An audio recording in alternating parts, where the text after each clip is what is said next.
નમસ્કાર દર્શક મિત્રો, ધ લોકસત્તા શોમાં આપનું સ્વાગત છે।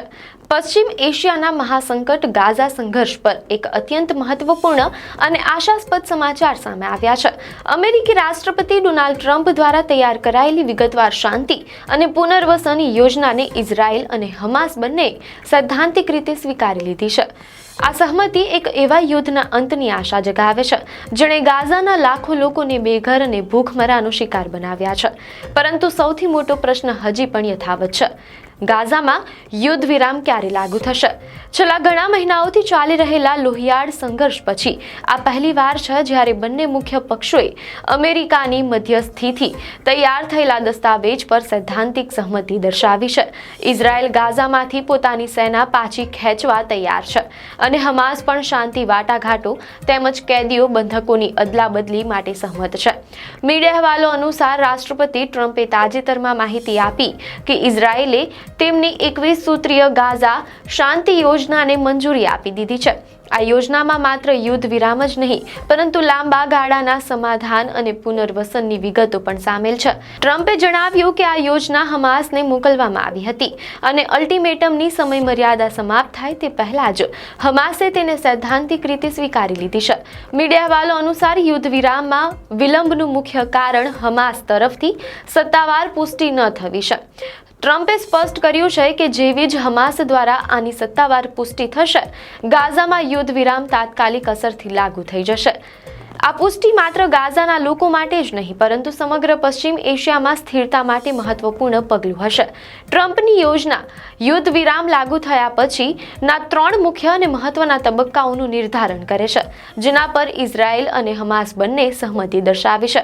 પ્રથમ તબક્કા વિશે વાત કરીએ તો જેમાં યુદ્ધ વિરામ અને સેનાની વાપસી।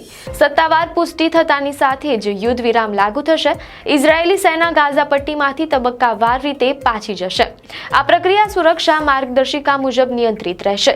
જ્યારે બીજા તબક્કાની વાત કરીએ તો કેદીઓ અને બંધકોની અદલાબદલી। હમાસ દ્વારા કબજે કરાયેલા તમામ બંધકો, જેમાં ઇઝરાયેલી નાગરિકો અને સૈનિકોનો સમાવેશ થાય છે, તેમને મુક્ત કરવામાં આવશે। બદલામાં ઇઝરાયેલ જેલમાં બંધ હજારો પેલેસ્ટિનિયન કેદીઓને મુક્ત કરશે। આ અદલાબદલીની વિગતો આ યોજનાનો સૌથી સંવેદનશીલ ભાગ છે। ત્રીજો તબક્કો, જેમાં ગાઝાનું પુનર્વસન અને ભવિષ્ય। અંતિમ તબક્કામાં ગાઝાના પુનર્વસનનું કાર્ય શરૂ કરવામાં આવશે। આમાં ધ્વસ્ત થયેલી ઇમારતો, રસ્તાઓ અને માળખાકીય સુવિધાઓનું પુનર્નિર્માણ સામેલ છે। મીડિયા અહેવાલો અનુસાર આંતરરાષ્ટ્રીય સમુદાય અને આરબ દેશોના સહયોગથી ગાઝામાં માનવીય સહાય પહોંચાડવામાં આવશે અને વહીવટી માળખું ઊભું કરવામાં આવશે। રાષ્ટ્રપતિ ટ્રમ્પે આ શાંતિ યોજનાને સફળ બનાવવા માટે જે રાજદ્વારી પ્રયાસો કર્યા છે, તેમાં આરબ દેશોનો સહયોગ નિર્ણાયક રહ્યો છે।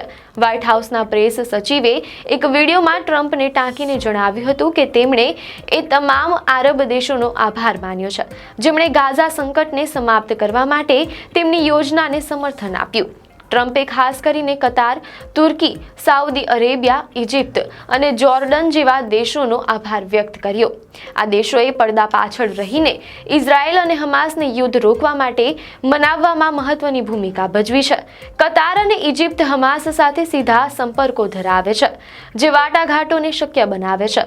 ટ્રમ્પે આશા વ્યક્ત કરી કે ગાઝામાં યુદ્ધ વિરામનો દિવસ સૌથી મોટો દિવસ હશે અને ગાઝા શહેરને ફરીથી વસતું જોવાની આશા જાગશે। શાંતિ યોજનાની આશા વચ્ચે ગાઝામાં યુદ્ધની વાસ્તવિકતા અત્યંત ભયાનક છે। 7 ઓક્ટોબર 2023ના હમાસના હુમલા બાદ ઇઝરાયેલે વળતો હુમલો શરૂ કર્યો।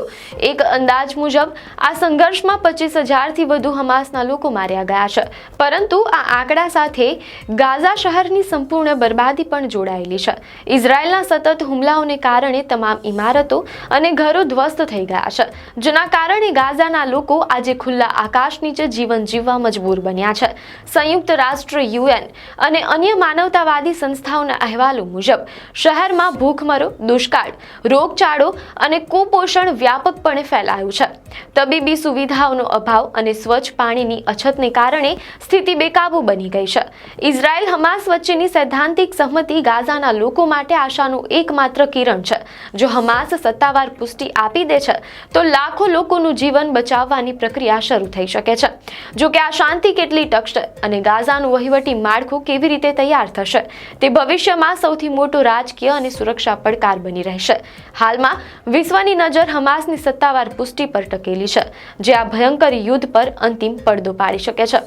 આપને માહિતી સારી લાગી હોય તો વિડીયોને લાઇક અને શેર કરજો, ચેનલને સબસ્ક્રાઇબ કરજો.